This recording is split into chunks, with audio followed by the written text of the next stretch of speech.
sa ulo ng mga nagbabagang balita.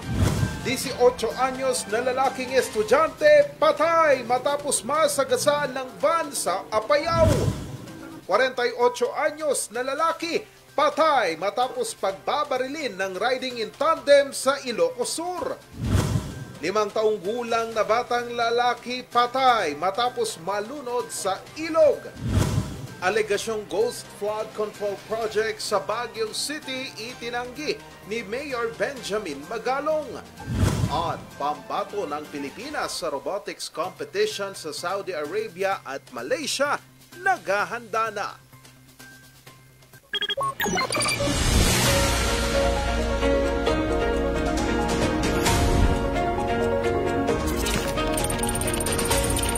Ang iniwan nitong pinsala ng pagputok sa ikinapatayuan ng pagputok ang bilangan.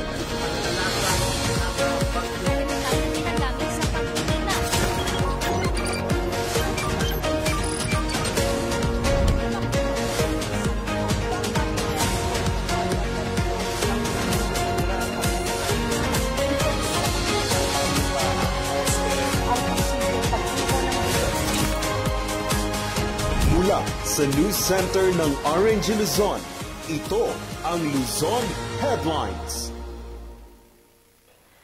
Magandang hapon, Northern Luzon. Narito ng mga bago at maiinit na mga balita.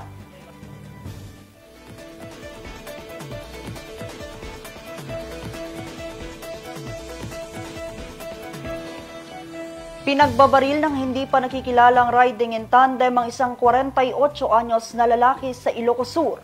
Motibo sa pamamaril, inaalam pa. Magbabalita Angel Arquero.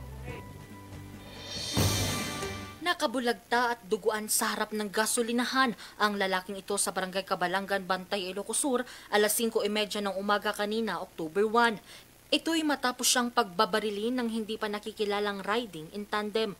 Ang biktima, magpapagusulina lang sana nang lapitan siya ng gunman at saka pinagbabaril.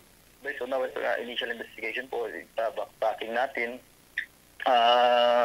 yung backtracking ng CCTV, medyo hindi po malinaw yung kuha doon sa mukha ng mga suspect. Nagsalubong po sila na paglampas ng gasolinahan. Then lumiko po itong victim na magpagasolina. Lumiko din po yung suspect. Doon na po siya binanatan sa may site. Sa inisyal na investigasyon ng Bantay PNP, nagtamo ng 4 na tama ng baril ang biktima sa ulo at dibdib. Naitakbo pa ang biktima sa pagamutan pero idiniklara itong dead on arrival. Siya po ay kasalukuyang nagpapagasolina nung siya po ay nang may 2 pong lalaki na dumating, tulan po ng Neo motorcycle at doon po siya pinaputukan ng 4 na beses. Dagdag din ng Bantay PNP, sospek raw ang biktima sa pamamaril noong Mayo ng nakaraang taon pero nakalaya rin ito matapos itong idaan sa areglo. Involved rin ng shooting incident last year po, mga May po last year. Pero hindi po nag-push through yung kaso kasi po na-settle po yung kaso. Titingnan natin kung mayroon siyang mga nakaaway sa past days para doon po tayo patuloy ng investigation. Iniimbestigahan pa ng PNP ang motibo ng pamamaril at ang pagkakakilanlan ng riding in tandem. Angel Arquero, RNG News. Patay rin ang isang 5 taong gulang na batang lalaki matapos itong lumusong sa ilog. Ang biktima sinubukan daw sagipin ang kanyang nakatatandang kapatid nang maganap ang insidente. Magbabalita Cesar Galasi. 12 oras na sinuyod ng mga rescuers ang Pasig River sa Barangay Cagalwan sa Pasig, Kalinga matapos mapaulat ang pagkalunod ng isang 5 taong gulang na lalaki. Nangyari ang insidente bandang alas 9 ng umaga ng Martes, September 30. Actually, sir, according sa initial investigation namin, may tatlo kasi silang pumunta, nag-class sila, hindi sila pumasok sa school nila. Itong victim, may kapatid po siya na isa, 8 years old. tapos may isa din silang kasama na bata. Instead na pumasok sila, punta sila sa sa may river. Siguro maligo. Then nung nandun na sila sir sa area ng incident, itong 8 years old na kuya na nahulog sa sa may river. Then tong isa naman, according sa story ng bata na yung kasama nila, itong nakabangatan na victim is sumunod din na tumalon para to save yung kuya niya siguro. At nung hindi na siya lumitaw. Then yung kuya, yun yung napunta sa may riverbanks. Agad namang nagsagawa ng search and retrieval operation ng mga otoridad at tumulong na rito ang Water Search and Rescue Team ng Tabuk City, Kalinga. Alas 9 na ng gabi nang matagpuan ang labi ng biktima sa Gata, Barangay Bantay, Tabuk City, Kalinga. 20 kilometro ang layo kung saan nahulog ang biktima. Sabi ng mga maghigpit na sila dito sa yung barangay officials dito sa sinasakupan ng Kagalwan, is maghihigpit na sila na yung mga kabataan dun, sir. Iniuwi na ang labi ng biktima sa kanilang tahanan sa Pasil, Kalinga. Cesar Galasi, RNG News. Patay naman ang isang estudyante sa Luna, Apayao matapos mabundol ng isang van habang naglalakad pauwi. Ang biktima kakatapos lang iproseso ang kanyang educational assistance para makapag-aral sa kolehiyo nang maganap ang insidente. Magbabalita Angel Arquero.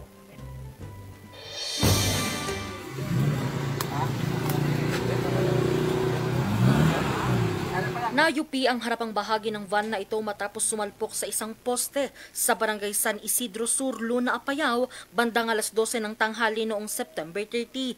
Pero bago pa man ito sumalpok sa poste, nasagasaan pa nito ang isang 18 anyos na lalaking estudyante na nooy naglalakad sa gilid ng kalsada.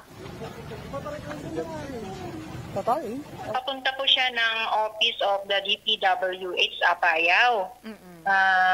Habang nasa daan po siya sa National Road ng San Isidro Sur, wherein doon po nangyari ang insidente, binalak pong mag-overtake yung suspect. Pero nung mag-overtake siya, nakita niya na mayroong approaching vehicle on the opposite direction, ma'am. Umiwas po siya, he swerved to the left to avoid a collision. Unfortunately po, ma'am, nabangga po niya yung estudyante.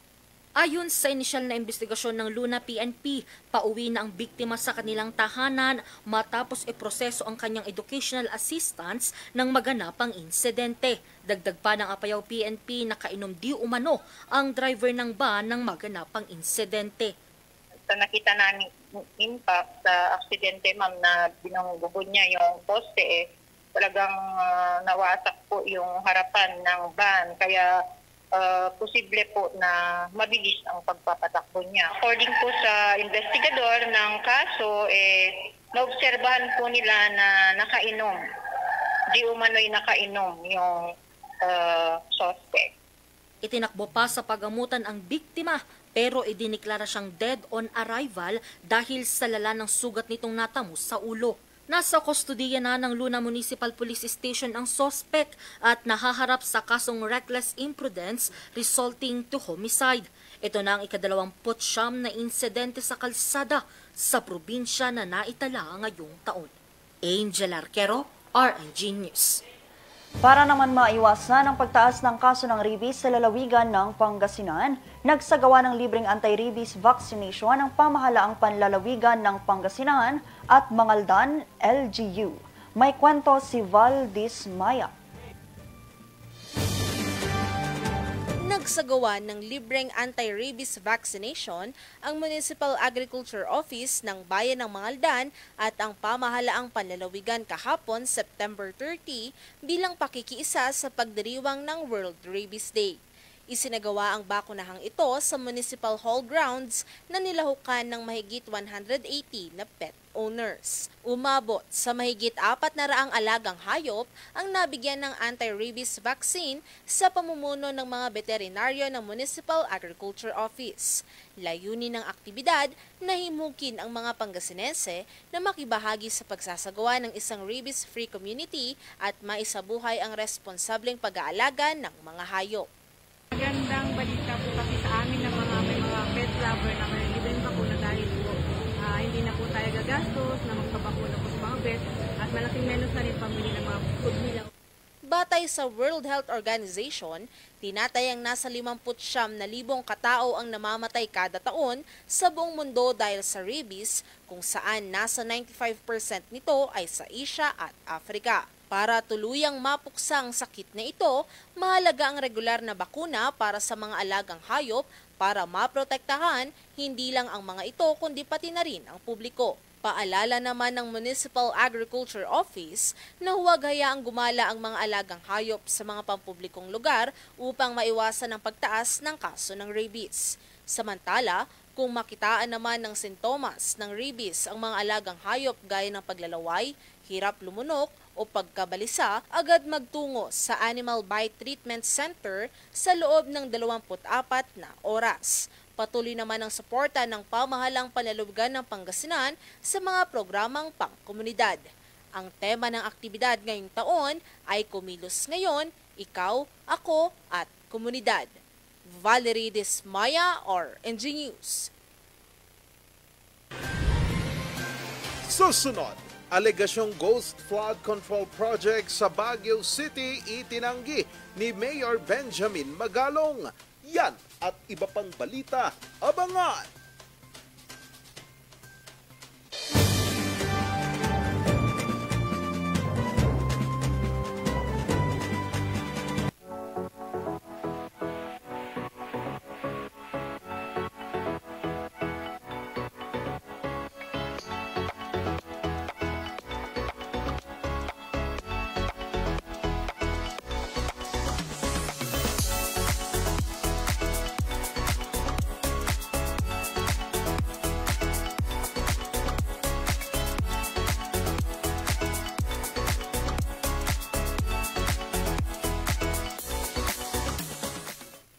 Surf to Sawa with the most affordable prepaid fiber to home, powered by Converge. Enjoy unlimited internet for just 700 pesos a month.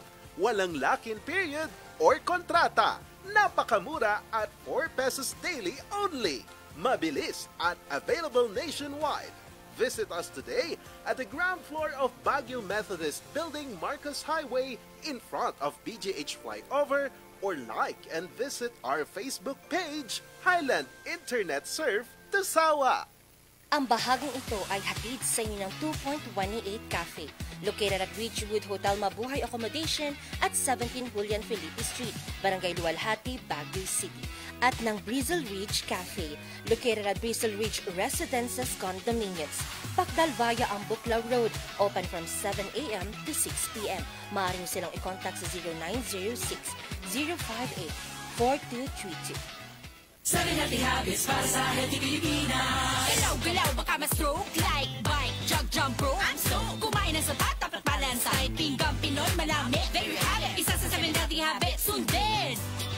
Do it na yan. Sugan ay unahin at mga nahin ng mamamayan. Ay healthy Pilipinas. Malakas sa magandang bukas. Ang bawat Pilipino sa mundo. Sa ulado ang pitong ito. Sa healthy habits ko na go. Move more. Eat right. Be clean. Live sustainably. Get vaccinated. Don't smoke. Lessen alcohol. Say no to drugs. Care for yourself. Care for others. Practice safe sex. Do no harm. Put safety first. Do it na yan. Para sa healthy Pilipinas. Bulok, maliliit at hindi ba malusog ang inyong mga halaman? Omega Green ang kasagutan. Ihalo lang ang 2 kutsara nito sa isang maliit na container at kaunting tubig. Pagkatapos ay ihalo sa knapsack sprayer at pwede na itong ispray sa mga pananim. Meron itong nitrogen, phosphorus, magnesium, copper at zinc na tumutulong sa pagpapaganda at pagpapabilis ng tubo, pagpapanatili ng nutrisyon, mas malagong mga dahon at panlaban sa mga sakit ng mga halaman. Hindi rin ito nakasasama sa kapaligiran. Pwede rin ito sa kahit anong klase ng halaman, mapa highland crops o lowland crops. Omega Green by Encam Agri-Marketing, the ultimate friend of farmers. Ang bahaging ito ay hatid sa inyo ng Puerto de San Juan Beach Resort Hotel and Residences. Puerto de San Juan Beach Resort Hotel and Residences, a high-end and exclusive residential enclave and boutique luxury resort located at the heart of San Juan, La Union, the surfing capital of Northern Philippines.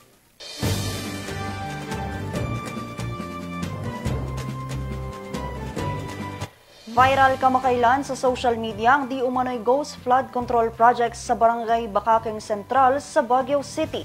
Agad naman itong pinabulaanan ng alkalde na wala raw patunay ang mga nasabing aligasyon. Kung bakit, alamin sa report. Sa 25 taon ng paninirahan ni Nanay Mary sa Barangay Bacakeng Central, isa sa malaking problema nila ang gumugong parting ito sa bakuran ng kanilang bahay. Idagdag pa ang paminsan-minsang pag-apaw ng tubig sa kanal na ito. Kaya naman napawi ang kanilang pangamba matapos ipatayo ang flood control sa kanilang lugar ngayong taon. Maganda naman kasi at least yung kasi ito gumuguho yung lupa dito.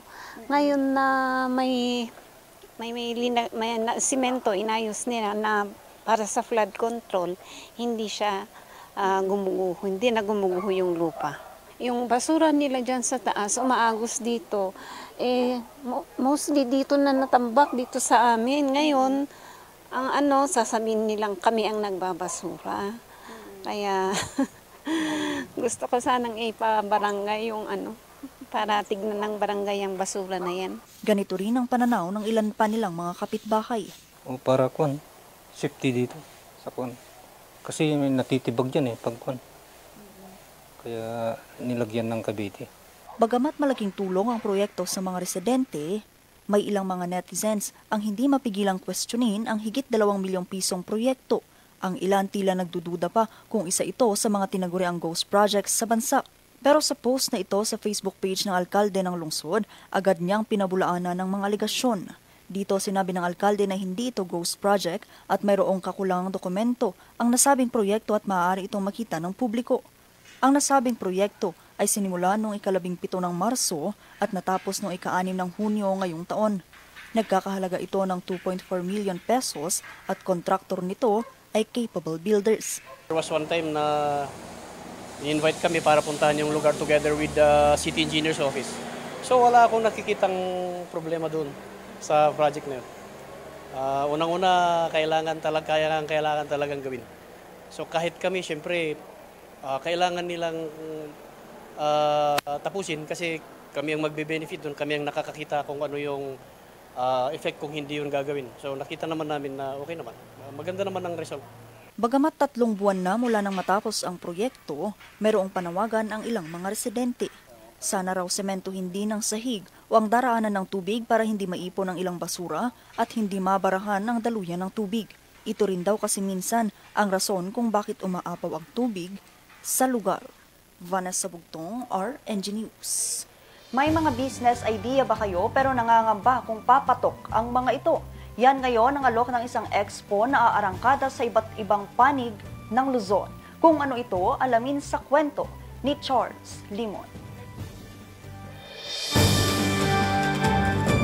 Sa hirap ng buhay at mahal ng mga bilihin ngayon, halos karamihan ay gustong magtayo ng negosyo.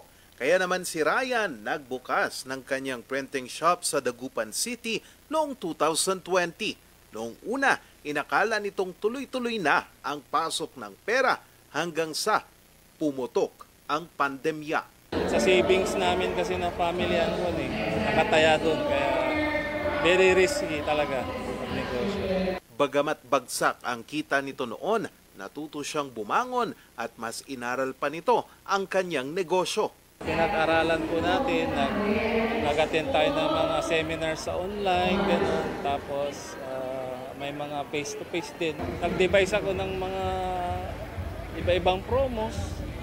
Like, halimbawa, wala pang mga, ang naging unang mga customers ko is mga riders. Ayon sa business expert at director ng Live Media Corporation na si Jefferson Livara, ang kawalan ng sapat na kaalaman sa negosyong pinapasok ang isa sa mga nangungunang rason kung bakit nalulugi ang isang negosyo. In a business, dapat do a business na yung gusto mo talagang gawin. So that even though ma-meet mo itong mga failures, because in a business, failure is inevitable. Talagang hindi mo maalis ang failure. Kaya kung na-meet mo itong mga trials and failures sa business, mga downtime sa business, hindi ka mawawalan ng pag-asa. Kaya naman para iwas lugi, handog ni Jefferson ang Negosyo Expo 2025.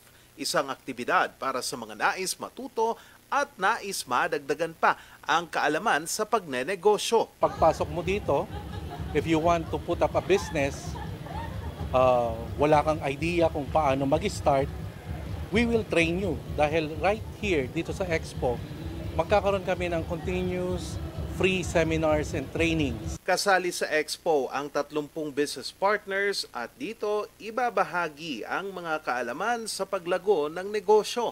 Maliban sa mga nais matuto, nais naman ng ilang negosyo na maipakilala pa ang kanilang produkto sa nasabing Expo.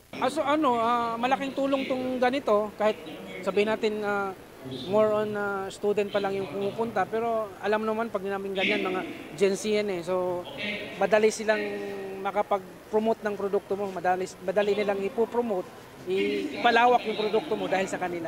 Ang aktibidad ay isinagawa sa CSI Stadia sa Lucao District, Dagupan City. Maliban sa Pangasinan, mag-iikot din ang Expo sa iba pang probinsya sa Luzon. Charles Nicolimon, RNG News. Sa bawat balikbayan may dalang kwento ng sakripisyo at tagumpay. At sa maagang pagdiriwang ng Month of Overseas Filipinos sa Baguio City, binigyang pugay ang ating mga bagong bayani sa pamamagitan ng Migrant Fair 2025, kung saan itinampok sa isang trade fair ang kanilang mga produkto at kabuhayan. Alamin yan sa kwento ni Ron Maranan. 17 taong nakipagsapalaran si Elaine sa iba't ibang bansa. Mula sa Hong Kong, Dubai hanggang sa Macau, pinasok niya ang pagiging sales lady at domestic helper. Sa kabila ng pagod at pangungulila sa pamilya, isang pangarap lang ang kanyang pinanghahawakan. Dahil malayo tayo sa mga pamilya, anak, ganon. Then, titiisin yon dahil gusto mong makapag-aral ang anak. So, sa awang Diyos, nurse na ngayon. Nagtatrabaho na rin. Ngayong napagtapusan niya sa pag-aaral ang kanyang anak, pinili na ni Elaine na umuwi sa Pilipinas. At sa kanyang pagbabalik, sinubukan naman niya ang pagnenegosyo para maitaguyod ang sariling kabuhayan kasama ang pamilya. Nag-graduate na yung anak ko, for good na rin, nag-decide na para gagawa na lang ng mga livelihood namin na alam. Kaya sa pagdiriwang ng 2025 Month of Overseas Filipinos Migrant Fair sa Baguio City, ibinida ni Elaine kasama ng iba pang mga asosasyon sa Apayao ang kanilang mga produkto sa madla sa isang trade fair. Ilan sa kanilang mga produkto ay bukayo, banana chips at bracelet. So yung mga associations po na ito, mga partner OFW family circles po natin ito. So every time na may event po kami, tinatawag po namin sila. Sa buong CAR po ito, so buong Cordillera, iba't ibang provinces po. So may mga associations tayo. Binigyan natin sila ng chance to showcase po yung kanilang products so sa iba't ibang provinces of Cordillera. Isa lamang ang grupo nila Elaine sa 34 na asosasyon mula sa iba't ibang probinsya sa Cordillera ang lumahok sa aktibidad. Paraan daw ito ng pamahalaan para bigyan ng pagkilala ang mga dating OFW. So, ang Migrant Fair po ay isang activity po ng Interagency Committee on the Celebration of the Month of Overseas Filipinos, which is co-chaired po by the CFO. So matagal na po namin ginagawa ito annually, but for this year po, dito po namin siya gaganapin sa Baguio. Ito po isang pasasalamat namin sa lahat po ng ating mga overseas Filipinos, ang ating mga bagong bayani ngayon. Bukod dito, nagkaroon din ng one-stop shop sa iba't ibang serbisyong alok ng mga ahensya ng pamahalaan. Mayroon ding raffle draw para sa mga kapamilya ng mga OFW. Nakakatulong in a way na may panununan kami ng mga gamit, nakakatulong sa sa bahay, sa pampamilya. At saka masaya sa feeling kasi nagpapasalamat din kami sa mga government sector na mga gito na naka-recognize ng mga OFW. Higit pa sa kasiyahan, dala ng selebrasyon ang pagkilala sa matibay na pundasyon ng mga pamilya at komunidad na itinataguyod ng ating mga OFW. Ron Maranan, RNG News. Maaari bang maging state witness ang mga diskaya kapag naisauli na nila ang kanilang mga ninakaw? Tatalakayin yan ni Atty. Edgar M. Avila sa Ikaw at ang Batas.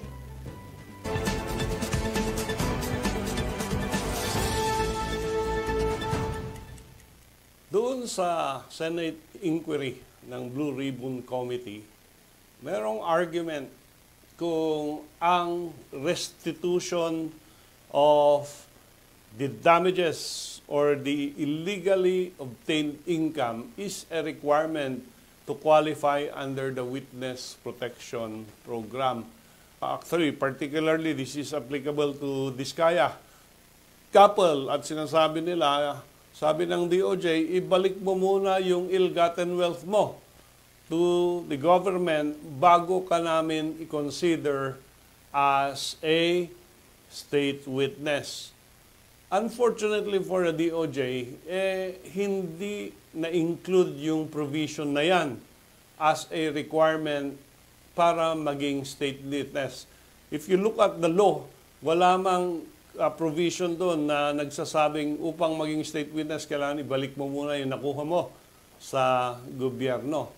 And ito ay malakas na argument ni Senator Marcoleta, for which he is right, that nowhere in the law does it provide a provision na kailangan ibalik yung iyong ill-gotten wealth. Unang-una, how do you compute ill-gotten wealth? Hindi porke 207 billion ang total project niya, ay ibabalik niya lahat yon. Kasi meron namang expenses incurred dun sa mga completed projects. Ito ay dapat kailangan ng accounting or financial expert para mag-determine kung magkano yung ill-gotten wealth. Pangalawa, you have to file a case for civil forfeiture of ill-gotten wealth bago ma-define, bago mo makuha yung so-called ill-gotten wealth. Of course, yung sinasabi nila, voluntary naman. So tulad ng kaso ni General Garcia, kung maalala nyo yan, no? Pino-forfeit lahat ng properties niya, all over the Philippines nung siya ay mahuli. Pero nakipag-negotiate siya na ito lang ang kaya kong ibigay at tinanggap naman ng Solicitor General. So it can be voluntary. Pag sinabi ba ni Diskaya na, okay, magbalik ako ng 10 million, papayag ba ang gobyerno? So hindi again ang DOJ ang magdidetermine kung ano ang ill-gotten wealth. Then, of course, ang isang argument ng DOJ din doon sa implementing rules ng Republic Act 6981, ang DOJ ang maggagawa ng implementing rules and regulations to implement the intent and purpose of the law. The intent of Republic Act 6981 is to encourage cooperation and willingness to become a witness to a crime. No? Of course, this is again voluntary. encouraging a witness to surrender the fruits of their crime falls within the intent, sabi ng DOJ. Kaya pwede naman. Kaya lang, sinasabi natin dito, dapat voluntary at hindi mo pwedeng i-impose yung condition na yan at hindi mo pwedeng i-impose kung magkano ang isosoli sa gobyerno.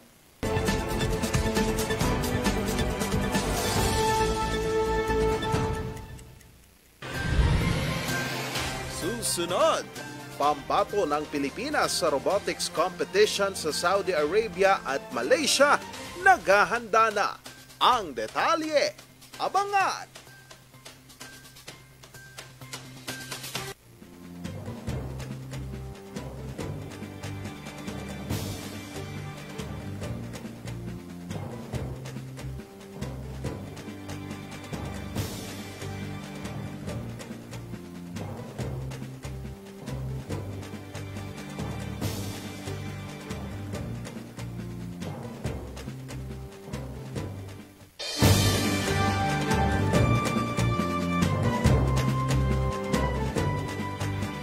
Chase your beauty or passion.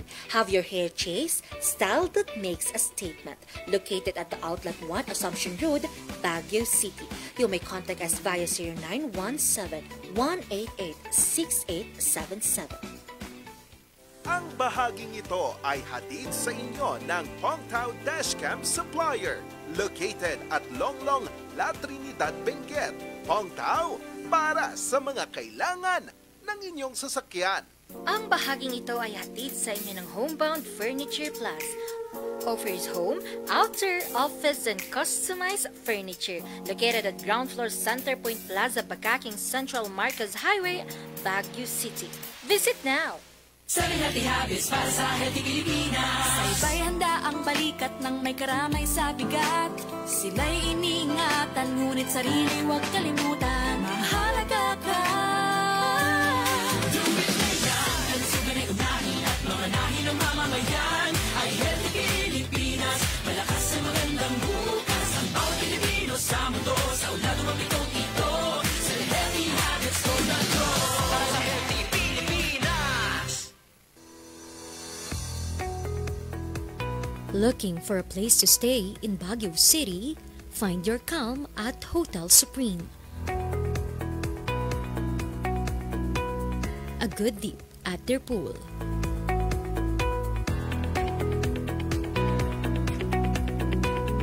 Clean and comfortable rooms with a view.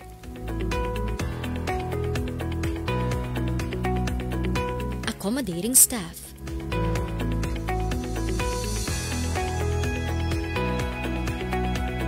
You can also enjoy a sip of coffee at their coffee shop. Good food for a good mood at their restaurants. Spacious halls for events, and many more. A perfect balance of business and relaxation, all at Hotel Supreme. Every musician remembers their first note, their first spark. Whether you're just starting out or ready for the big stage, Mozart Music has the gear to get you there. Guitars, drums, keyboards, and expert advice from people who live for music. Mozart Music, bringing music closer to your hearts.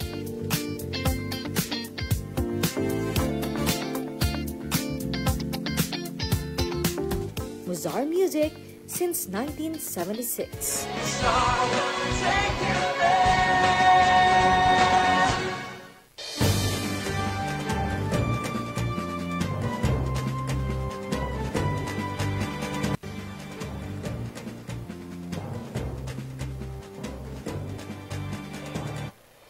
Naghahanda na ang mga estudyante mula sa La Union para muling iangat ang bandera ng Pilipinas sa kanilang napipintong pagsali muli sa iba't ibang international robotics competition. Ang kanilang kwento alamin kay Charles Limon. Sa paningin ng iba, laruan lamang ang Lego. Pero para sa mga estudyanteng ito na miyembro ng Arapaap Robotics Team ng Polytechnic College of La Union, higit pa raw ito sa laruan. Gamit lamang ang kanilang henyo sa programming at pagkamalikhain, nakagagawa na sila ng robot. Katunayan, sila ang naging kinatawan ng Pilipinas sa katatapos na Global Artificial Intelligence Robotics Competition sa China noong Agosto. Dito, nasungkit ng junior high school team ang bronze medal at first prize naman ang naiuwi ng senior high school team. Pero bago pa man nila ito masungkit, dumaan muna sila sa hirap sa pagbuo ng kanilang mga robot. Kailangan po namin sa pagbuo ng robot, kailangan po adapted po talaga siya, kailangan po nagagawa niya po talaga yung lahat ng task. Kailangan pag-isipan po talaga namin na kahit sa maliit na robot lang po siya, kahit very simple, dapat po very powerful siya na natatapos niya po yung task namin lahat. Naging masaya po kasi lahat ng effort, time, and sacrifice po namin sa amin, sa family is nagkabunga po na nanalo din po kami dun sa China. Ang mga ginawa nilang robot, hindi lang iisa ang kayang gawin. We have 7 tasks po. May gagawin po kami doon. Ang gagawin po namin may iba't iba po. Magla-drop po kami ng oxygen particles at saka gagawa po kami ng seed planting. And then, ang kailangan po namin makabalik po sa Earth. And then after po namin mag-land sa Earth, babalik po ulit kami. Pero bago pa man daw gumawa ng mga task ang robot, isa raw sa mga pinakametikuloso rito ang programming at machine learning. Yung pinaka-nahihirapan po kami is yung sa camera. Kasi sa camera po, gumagamit po kami doon ng ML po, which is yung machine learning po. Sa machine learning po, or sa camera po, which is, detect niya po yung scanner na i-scan niya, which is yung 1 or 2. Yun po yung pagbabasihan niya po kung ano pong task yung gagawin niya. Hanga naman sa abilidad ng mga estudyante ang kanilang coach na si Bong matapos talunin nila ang iba pang bansa na mayroong mas advanced na teknolohiya. So, sobrang supportive po ng president namin at ng PCLU pagdating po sa robotics, which is lahat po ng needs namin sa robotics is pinoprovide po ng school. And pagdating po sa mga robots, kits, foods, expenses, supportive po si president po namin. At ngayon, naghahanda sila para ipamalas muli ang galing ng mga Pilipino sa robotics. Ito ay sa pagsabak nila sa World Robotics Olympiad Future Engineers Self-Driving Car Competition sa Saudi Arabia ngayong Oktubre at Global Artificial Intelligence Robotic World Championship sa Seremban, Malaysia sa darating na Disyembre. Robotics could help you in critical thinking and to solve real-life problems po talaga siya. So, hindi lang po siya makakatulong sa amin, but makakatulong din po siya sa country natin. Especially po na nasa technology na po tayo these days. Kaya naman, kumakatok sila muli sa publiko para sa suporta at donasyon para muling mayangat ang bandila ng Pilipinas sa mundo ng robotics. Charles Nicolimon, RNG News. Sa lagay ng panahon, naging bagyo na ang binabantayang low-pressure area sa loob ng Philippine Area of Responsibility. Tinawag itong bagyong Paulo. Huli itong namataan sa layong 695 silangan ng southeastern Luzon. Mayroon itong lakas ng hangin na 55 km per hour at pagbugso na 70 km per hour. Kumikilos ito sa bilis na 25 km per hour sa direksyong kanluran. Base sa taya ng Pag-asa, posibleng maglandfall ang bagyong Paulo sa probinsya ng Isabela pagsapit ng Biyernes, October 3 at tatawirin ito ang kabundukan ng Cordillera at Ilocos Region. Tropical Cyclone Wind Signal number 4 ang posibleng pinakamataas na wind signal ang itaas ng Pag-asa sa pananalasa ng bagyo at posibleng maranasan ang storm surge sa paglapit pa ng bagyo. Ang extension ng bagyo ay nagpapaulan na sa Cordillera, Metro Manila, Central Luzon at Bicol Region. Samantala, patuloy na magdudulot ng pag-uulan ng easterlies o mainit na hangin mula sa karagatang Pasipiko sa nalalabing bahagi ng Luzon. Magdudulot naman ng pulupulong pag-uulan, pagkidlat at pagkulog ang localized thunderstorms. Atin ang alamin ang posibleng maging lagay ng panahon sa iba pang parte ng Northern Luzon sa mga susunod na araw.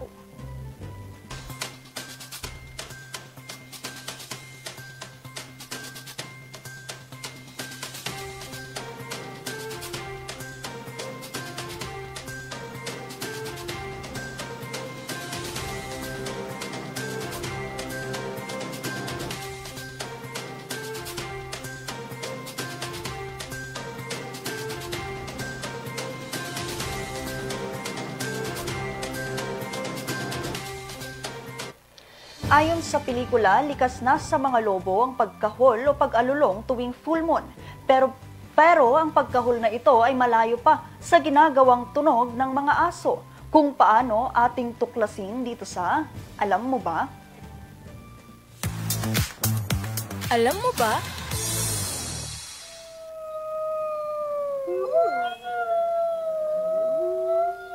Tagu-taguan, maliwanag ang buwan. Sabi nila, kapag daw bilog na bilog ang buwan, lumalabas ang mga lobo. Sa mga kwento at pelikula lang natin madalas naririnig ang alulong ng mga lobo, pero narinig nyo na ba silang tumahol?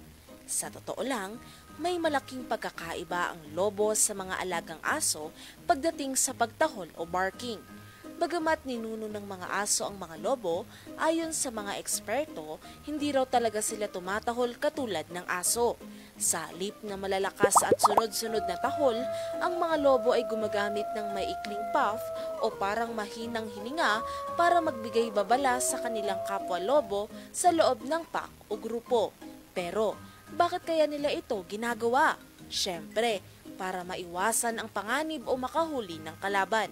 Ang kakayahang ito ay natuklasan ng mga eksperto sa pamamagitan ng obserbasyon at pagsasaliksik sa mga wild wolves. Isa sa mga dahilan kung bakit mas tahimik ang mga lobo ay para makasigurong sila ay nasa stealth mode at para hindi mabulilyaso ang kanilang pangangaso. Ang mga domestic dogs naman o mga asong alaga natin ay nag-evolve na ngayon bilang mas maingay na hayop. Ito ay resulta ng selective breeding o pagpaparami na ginawa mismo ng mga sinaunang tao sa loob ng mahabang panahon.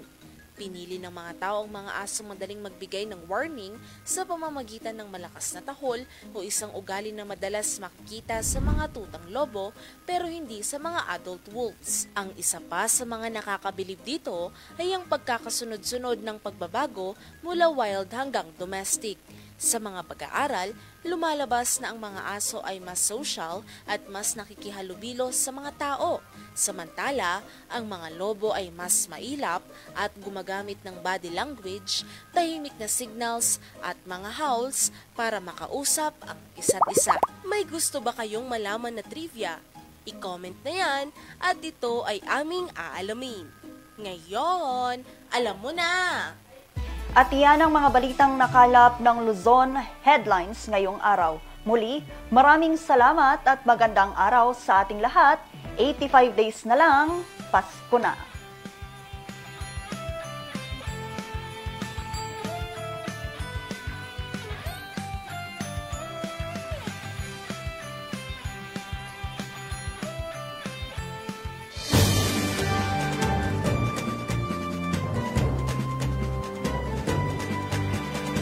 Members KBP, kapisanan ng mga broadcaster ng Pilipinas.